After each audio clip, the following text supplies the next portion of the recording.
This segment brought to you by Kansas Soybean Commission. Progress powered by Kansas farmers. Back again. Well, you know, Kansas, if you're anywhere else outside of Kansas and you say Kansas, you know, usually they'll say something that relates to the Wizard of Oz. You know, well, how's Dorothy? How's Dorothy? And How his many little times? Toto, you know. How many times have I heard that? We're not in Kansas anymore, which is exactly what I thought when I was out in Southern California. You know, we're not in Kansas anymore. Yeah. You know, and your little dog too, and there's just the flying monkeys. There's just so many references to the Wizard of Oz. And in the casinos, one of the most popular slot machines, believe it or not, are the Wizard of Oz machines. Really? Yes, I didn't know that. Well, and a lot of it is because of, you know, they use a lot of the graphics from the movie and all of that.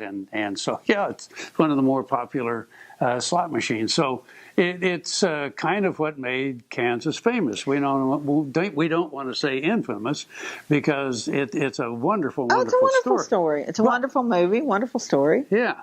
And the thing is and you and I both know this, but the movie changed something in the original story. Yes. And that had to do with Dorothy's slippers. In the original story, they were not ruby slippers. They were silver. That's right. They were silver because our friend Paul Miles Schneider wrote the book Silver Shoes. Is that right, Paul? And it's all about, you know, his mother finding a silver shoe. It's a great book. Highly recommend it. But yeah, they were silver. Mm-hmm. And I think, if I remember right, Frank, they thought that the ruby slippers would show up better. They would show up better because this movie was going to be in this brand new technology of color. Color. Because as you remember, you know, we went from black and white into this wonderful the wonderful world of color. Yeah, the wonderful world of color. And so they used ruby slippers. And she had more than one pair, too. But that's all part of the story that I get to do about the restoration of Dorothy's ruby slippers. Now that the Smithsonian has reached its crowdfunding goal to preserve the ruby slippers from the Wizard of Oz, the museum is asking for more money to conserve another relic from the beloved movie, according to the Associated Press.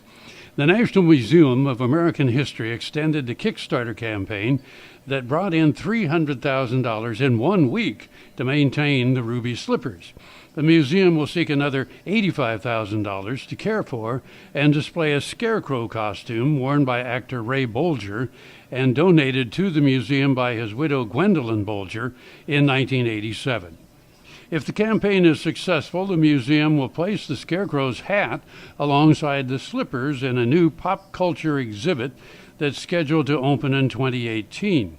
The entire costume would be shown temporarily, but it's too delicate to go on permanent display. The slippers, one of 4 pairs made for the 1939 movie, are known to exist, are among the most popular items in the museum's collection. They were sold at auction in 1970, donated to the museum in 1979, and have been on near-permanent display ever since. Not built to last, the sequin-covered shoes have deteriorated from exposure to light and moisture, and most of the $300,000 will go toward scientific research on how to best construct a new display case that will better protect them. And more needs to be done to preserve and treat the costume and prepare it for display.